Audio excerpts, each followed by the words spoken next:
जय श्री कृष्ण मित्रों, प्रणाम। स्वागत है तमारू एक नवा विडियो में।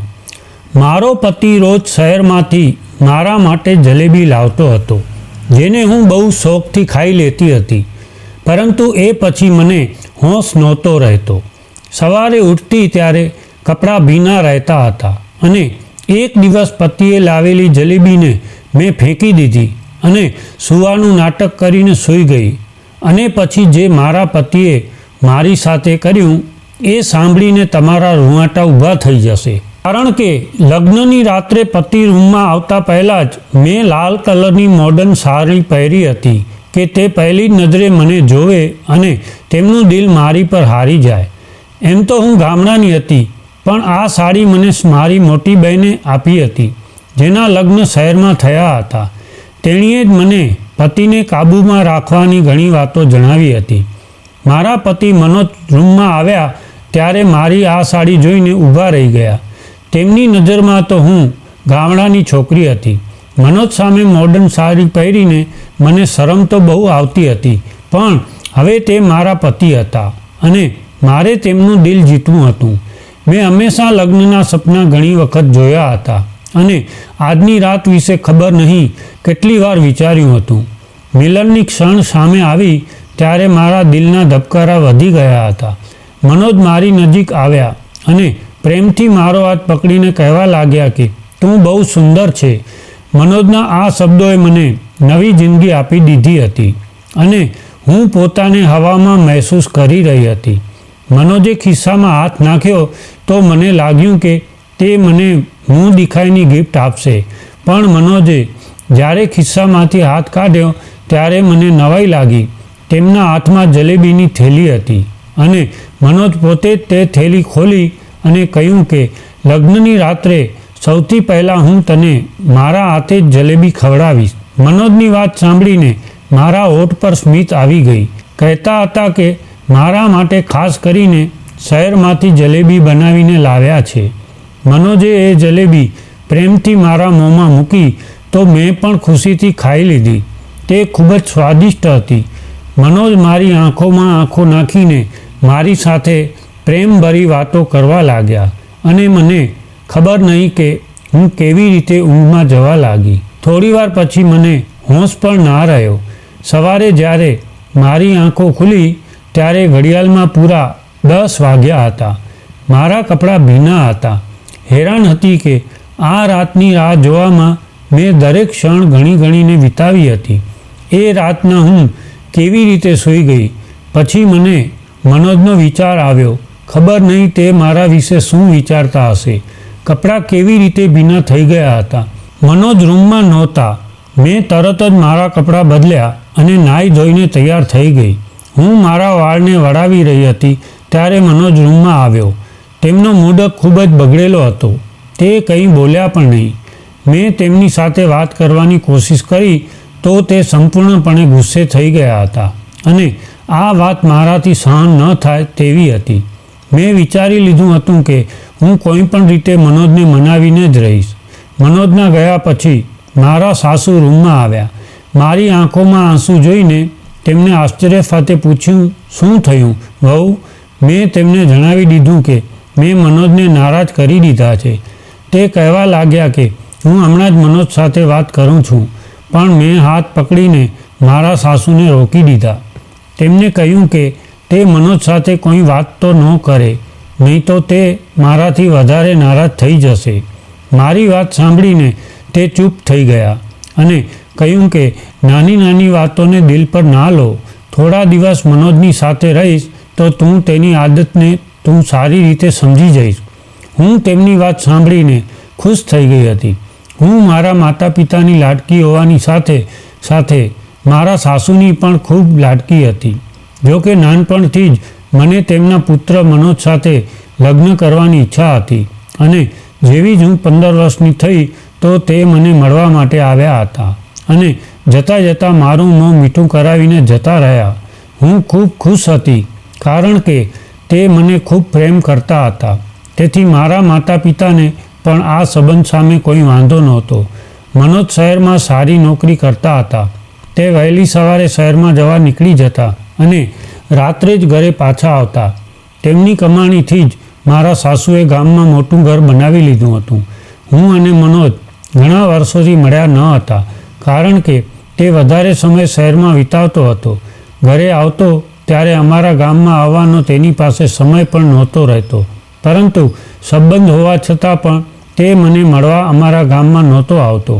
આ વાતને લઈને મારા દિલમાં અજીબ સવાલો ઉઠવા લાગ્યા હતા. એક દિવસ મેં મારા સાસુને પૂછ્યું, કારણ કે મારા સાસુ મારી માના બહેનપણી હતા, તેથી હું તેમનાથી બિલકુલ શરમાતી નહોતી. એક દિવસે એ અમારા ગામમાં મળવા આવ્યા તો મેં વાતોમાં એમ પૂછ્યું કે મનોજ અમારા ગામમાં કેમ નથી આવતા. મારી મમ્મીએ આ વાત સાંભળી તો મમ્મીએ મને એક થપ્પડ મારી અને બોલી, તને આ વાત કરતાં શરમ નથી આવતી? તારા થવાવાળા પતિના વિશે આવી વાતો પૂછે છે? હું સ્તબ્ધ થઈ ગઈ હતી. મારા સાસુએ હસતા હસતા કહ્યું કે કેમ નહીં, જેવો મનોજને સમય મળશે તે ચોક્કસ આવશે. જ્યારથી તેને શહેરની હવા લાગી છે તે બહુ ઓછી વાત કરે છે. હવે પહેલાં જેવો નથી રહ્યો, તે ગંભીર થઈ ગયો છે. તેમની વાત સાંભળીને મમ્મી કહેવા લાગી, જ્યારે છોકરાઓ પર જિમ્મેદારી પડે છે ત્યારે તેઓ આ રીતે ગંભીર થઈ જાય છે. એક મારી દીકરીને સમજ નથી આવી રહી. મોં ઉઠાવીને જે હોય તે પૂછી લે છે. મમ્મીએ ગુસ્સામાં એક નજર મારી તરફ કરી તો હું ત્યાંથી ઊભી થઈને મારા રૂમમાં આવી ગઈ. તેમના ગયા પછી પણ મમ્મી મને 1000 વાર સંભળાવ્યો. મમ્મી ખબર નહીં શું કહેતી હતી. હું તો મારા જ ખ્યાલોમાં મગ્ન હતી. હું એ વિચારીને ખુશ હતી કે મારો થવાવાળો પતિ પણ હીરોની જેમ શહેરી બની ગયો છે. મને શરૂઆતથી જ શહેરમાં રહેવાનો ખૂબ શોખ હતો. તેમણે લગ્ન માટે 1 વર્ષનો સમય આપ્યો હતો અને 1 વર્ષ માત્ર સપના જોવામાં જ વિતાવી દીધું હતું. પણ મને શું ખબર હતી, એક દિવસ મારા બધા સપનું ધૂળના ઢગલામાં ફેરવાઈ જશે. થોડા દિવસો પછી મારા અને મનોજના લગ્ન ખૂબ જ ધામધૂમથી થયા હતા. હું મનોજની સાથે લગ્ન કરી વિદાય લઈને તેમના ગામમાં આવતી રહી હતી. મારા સાસુએ મારો ખૂબ જ ખુશીથી સ્વાગત કર્યું હતું, પણ લગ્નની રાત્રે સૂઈ જવાને કારણે મનોજ ખૂબ વધારે ગુસ્સે હતા અને આખો દિવસ તેમણે મારી સાથે કોઈ વાત ન કરી. આખો દિવસ પાણી વગરની માછલીની જેમ તેમની આગળ પાછળ તડપતી રહી, પણ તેમણે મારી સામે એકવાર જોયું પણ નહીં. આખો દિવસ ઘરના ધાબા પર વિતાવ્યો અને ગામમાં મહિલાઓને ધાબા ઉપર જવાની મનાઈ હોય છે, એટલા માટે હું તેમની પાછળ પણ ના જઈ શકી. રાત્રે મનોજ પોતે જ રૂમમાં આવ્યા. રોઈ રોઈને મારી આંખો સૂજી ગઈ હતી. તે મારી બાજુમાં બેસીને કહેવા લાગ્યા, મને માફ કરી દે, હું ગુસ્સામાં આવી ગયો હતો. હું તારી પાસે બેઠો હતો અને તું એટલી ગહેરી ઊંઘમાં સૂઈ ગઈ હતી કે મેં ઉઠાડી તો પણ તું ના ઉઠી, એટલા માટે હું ગુસ્સે થઈ ગયો હતો. હું જાણતી હતી કે ભૂલ મારી હતી, એટલે મેં જાતે જ મનોજ પાસે માફી માંગી અને કહ્યું કે હું આગળ ફરિયાદ કરવાનો કોઈ મોકો નહીં આપું. તે ખુશ થઈ ગયા અને મારા લાંબા વાળના વખાણ કરવા લાગ્યા. હું વિચારવા લાગી કે આખો દિવસ આટલો ગુસ્સો કર્યા પછી મનોજ અચાનક આટલો સારો કેવી રીતે થઈ ગયા હતા. મનોજે ફરી એકવાર જલેબી કાઢી અને એમના હાથ વડે મારા મોંમાં મૂકીને કહેવા લાગ્યા કે જલેબી ખાવાથી હોઠ લાલ થઈ જાય છે, તારા સુંદર હોઠ વધારે સુંદર થઈ જશે. તેમના શબ્દોમાં પ્રેમની એટલી બધી મીઠાશ હતી કે હું લાલચોળ થઈને શરમાઈ ગઈ. મનોજ મારો હાથ પકડીને કંઈક કહી રહ્યા હતા, પણ મને થોડો પણ હોશ ન રહ્યો અને થોડીવાર પછી હું દુનિયાથી દૂર થઈ ગઈ હતી. એકવાર ફરી મારી આંખો ખુલી તો સવારના 11 વાગી ગયા હતા. મારા હોશ ઉડી ગયા હતા. હું જાણી ગઈ હતી કે મનોજ એકવાર ફરી ગુસ્સે થઈ ગયા હશે. હવે મને સમજાતું જ નહોતું કે મને આવી રીતે આટલી ગાઢ ઊંઘ કેવી રીતે આવી શકે છે.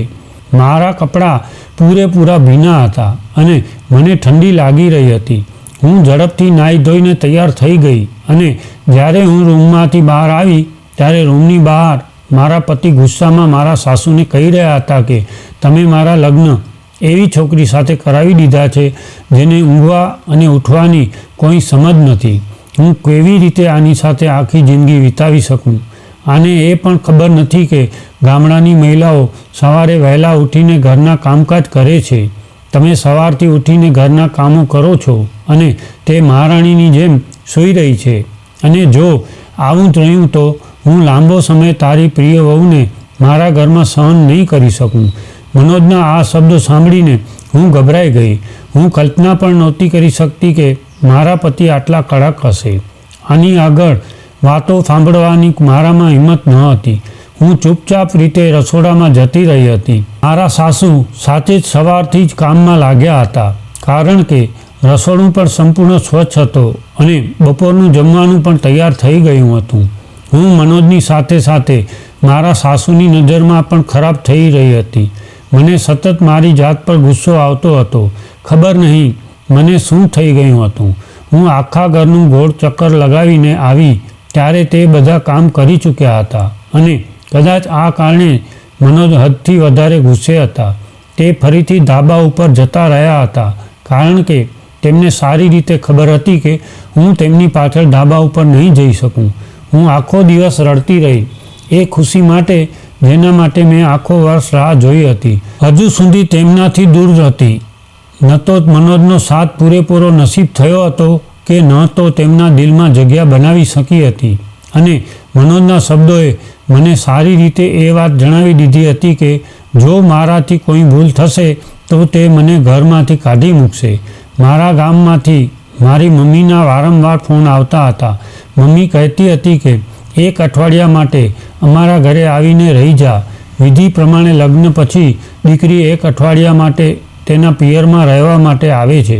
હું બિલકુલ જવા માંગતી ન હતી, કારણ કે મનોજ પહેલેથી જ મારા પર નારાજ હતા. આવી સ્થિતિમાં જો હું તેમને છોડીને મારી મમ્મીને ઘરે જતી રહેતી તો કદાચ તે વધારે મારી સાથે વાત ના કરતા. રાત્રે મનોજ રૂમમાં આવી ગયા. મને આશ્ચર્ય થયું કે તે અચાનક ફારા કેવી રીતે થઈ ગયા.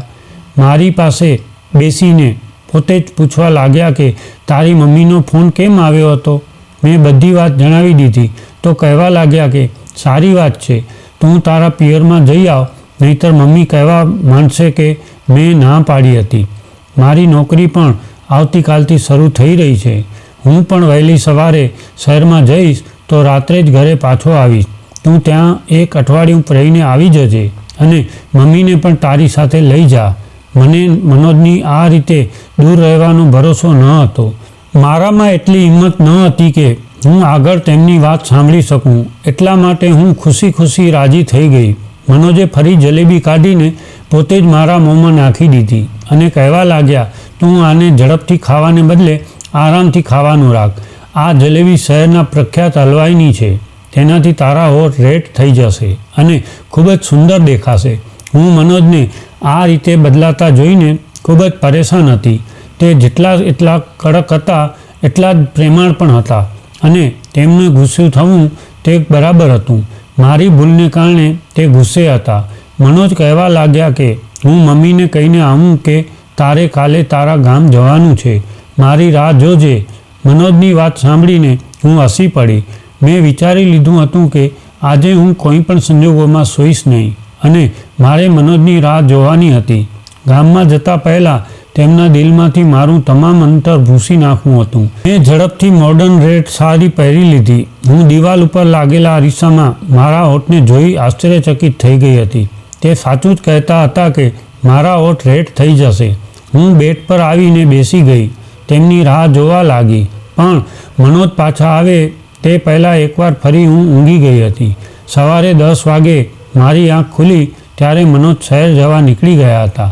તે ખૂબ જ વહેલી સવારે શહેર તરફ નીકળી જતા હતા, કારણ કે શહેર તરફ જવાનો રસ્તો 2 કલાકનો હતો.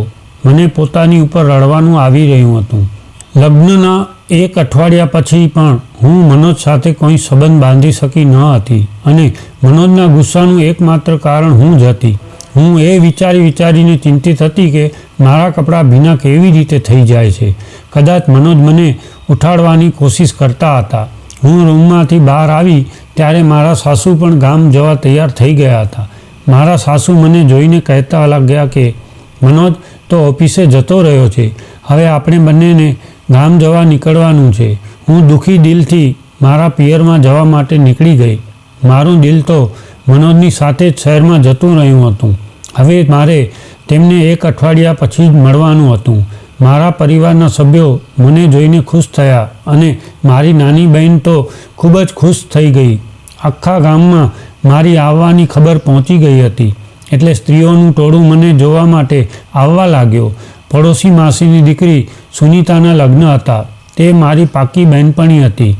ગામમાં આવીને મને તેના લગ્નમાં જવાનો મોકો મળી ગયો. ખૂબ નાચગાન ચાલી રહ્યા હતા, પરંતુ તેમ છતાં મારા દિલમાં કોઈ ખુશી નહોતી, કારણ કે મારું દિલ તો મનોજ પર ચોંટી ગયો હતો.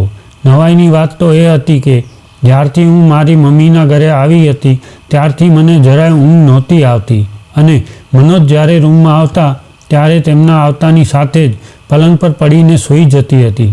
અહીંયા તો હું ફક્ત બાજુઓ બદલતી રહેતી હતી. કદાચ મનોજની યાદ મને ઊંઘવા નહોતી દેતી. મહેંદીની રાત્રે પડોશીની માસીની બહેનનો દીકરો કેશવ શહેરમાંથી લગ્ન કરવા માટે આવ્યો હતો. તે નાનપણથી જ ગામમાં આવતો જતો રહેતો હતો. મને જોતાની સાથે જ મારી પાછળ પાછળ ફરવા લાગ્યો. મને આશ્ચર્ય થયું કે તેને શું થયું છે.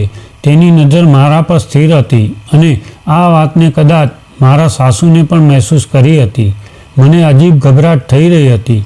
પહેલેથી જ મારી અને મનોજ વચ્ચેનો સંબંધ ઠીક નહોતો અને જો મારી સાસુને કેશવ વિશે ખબર પડી તો મારું ઘર બરબાદ થઈ જશે. તેથી હું મારા પાડોશી માસીના ઘરેથી નીકળીને મારા ઘરે પાછી આવી રહી હતી અને કેશવ મારી પાછળ આવતો રહ્યો. મને રોકીને કહેવા લાગ્યો કે હું તને પ્રેમ કરું છું અને જો તું કહે તો હું તારા ઘરે માંગુ મોકલાવી દઉં. કેશવના આ શબ્દોએ તો મારો જીવ જ છીનવી લીધો હતો. મેં ગુસ્સામાં કેશવને કહ્યું કે મારા લગ્ન થઈ ગયા છે અને સારું એ રહેશે કે તું ભવિષ્યમાં આવી વાતો ના કરતો. મારી વાત સાંભળીને કેશવ કહેવા લાગ્યો કે શહેરમાં મારો એક મોટો બંગલો છે અને ગાડી છે. હું તને બધી ખુશીઓ આપીશ, પણ તું તારા પતિને છોડીને મારી સાથે ચાલ. હું હંમેશાથી તને જ પ્રેમ કરું છું.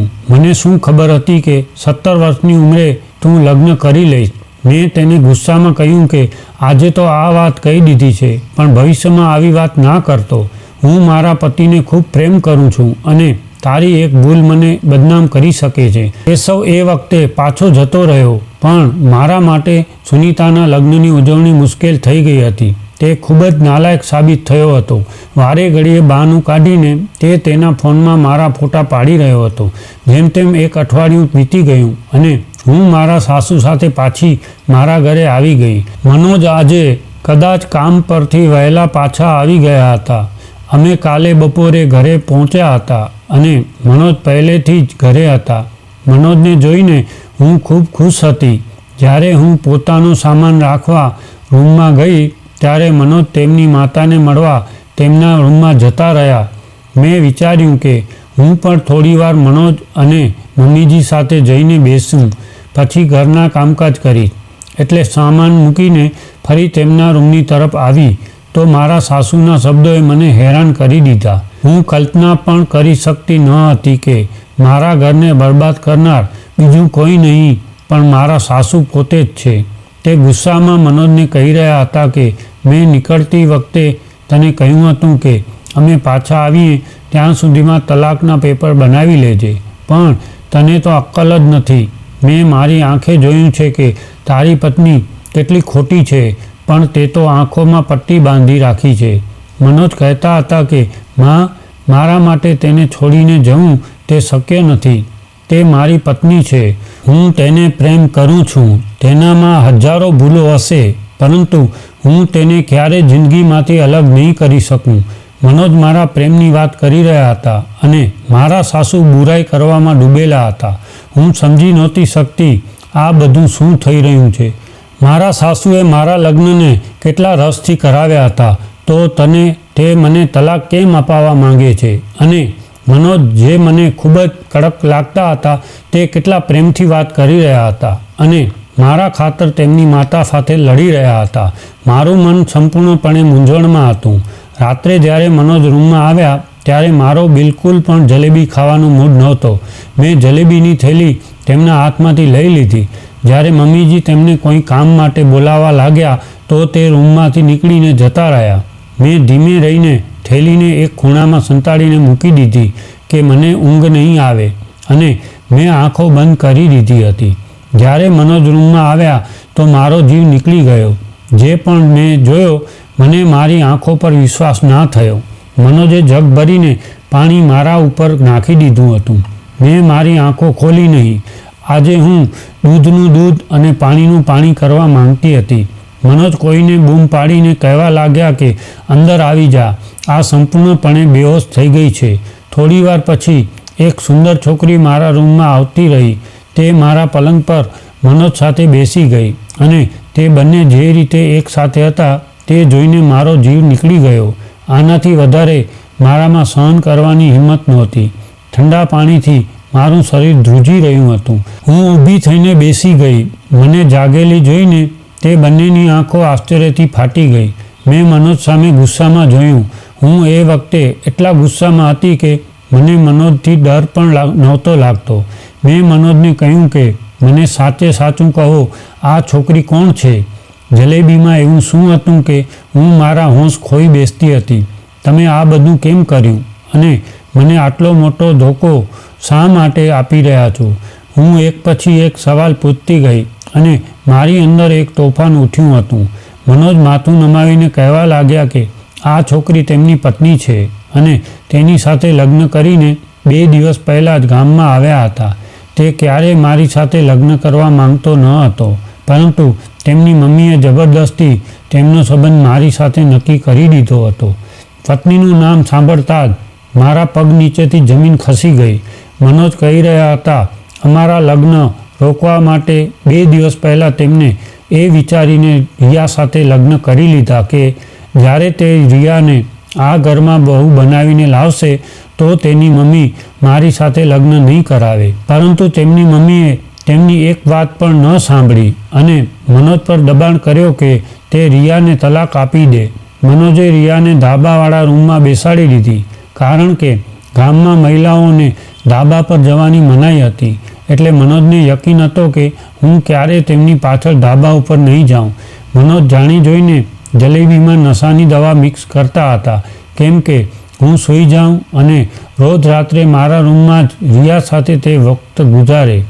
રિયા લગ્ન પહેલાં શહેરમાં નોકરી કરતી હતી, એટલા માટે મમ્મીને લાગતું હતું કે ઇજ્જતદાર નથી અને તેથી જ મમ્મી વારંવાર કહેતી હતી કે હું રિયાને તલાક આપી દઉં, પણ રિયા મારો પહેલો પ્રેમ છે. મનોજ કહેતા હતા કે મમ્મીએ આત્મહત્યા કરવાની ધમકી આપી હતી, તેથી જ મનોજે મને અપનાવી હતી. મનોજ રિયાને કોઈ પણ સંજોગોમાં નહીં છોડી શકે અને આ વાતનો મને ભરોસો હતો. મનોજે મને આખું સત્ય કહી દીધું હતું, જે સાંભળીને મારી પાસે કહેવા માટે કંઈ જ બચ્યો ન હતો. મને ખબર પડી ગઈ હતી કે મારી સાસુ તે દિવસે રિયા અને મનોજની તલાકની વાત કરી રહ્યા હતા, જેને સાંભળીને મેં ખોટો મતલબ કાઢી લીધો હતો. મારી બરબાદી પાછળ ફક્ત મનોજનો જ હાથ નહોતો, પણ મારા સાસુનો પણ હાથ હતો. એ જાણીને પણ કે તેના પુત્રએ તેની પસંદગીના લગ્ન કર્યા છે, તો પણ બળજબરીથી તેની સાથે મારા બીજા લગ્ન કરાવી દીધા.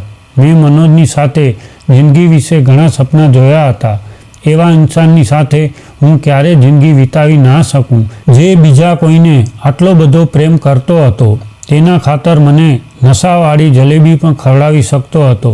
મેં મારા સામાન બાંધી લીધો અને મારા સાસુને નમસ્તે કહીને મારા ગામ જવા નીકળી ગઈ.